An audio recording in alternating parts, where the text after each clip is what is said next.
কি ভাবছেন আপনি? মাঠের মধ্যে একজন খেলোয়াড়কে এভাবে বেষ্টনী দিয়ে আবৃত্তি করা হচ্ছে। আসলে এটার মূলত কারণ কি?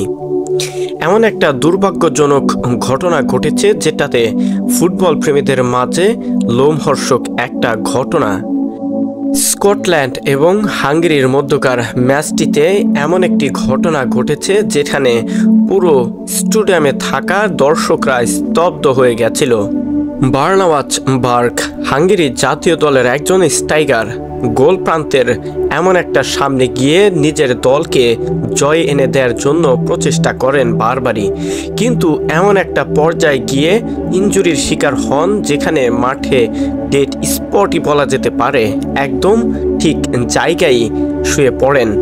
বারবারই দেখা হচ্ছিল বা রেফারি এগিয়ে যাচ্ছিল তাকে দেখার জন্য, কিন্তু যে দেখেন যে আসলেই সে খেলোয়াড়টি আর নড়তে পারছে না, একদম এমনভাবে শুয়ে পড়েছে বিশ্বাস করতেই পারছিল না স্টেডিয়ামে থাকা সাধারণ দর্শকরা।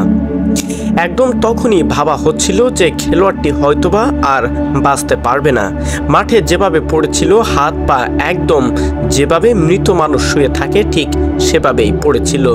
এর কিছুক্ষণ পরেই তাকে মাঠ থেকে সরিয়ে নিয়ে হসপিটালে ভর্তি করা হয়, কিন্তু এখন পর্যন্ত সঠিক খবরটা জানা হয়নি।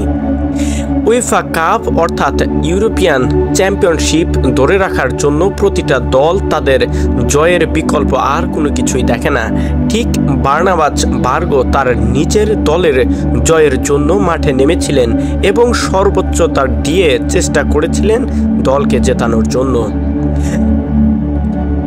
মাঠের ভিতরে হঠাৎ করে এমন একটা দুর্ঘটনার শিকার হন যেখানে সাথে সাথেই সেই গোল বক্সের সামনে শুয়ে পড়েন, আর তাকে সেই অবস্থা দেখে প্রতিটা দলের খেলোয়াড় তাকে বেষ্টনী দিয়ে আবৃত্তি করার চেষ্টা করে।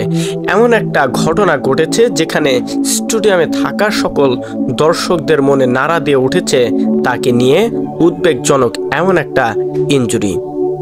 তিনি কি আদৌ ফুটবল খেলতে পারবেন ভবিষ্যতে, সেটা শঙ্কা কি কাটবে? হসপিটাল থেকে আসার পর বা তার দলের প্রধান কোচ জানাবেন তাকে নিয়ে কি হচ্ছে বা কতদূর কি হবে।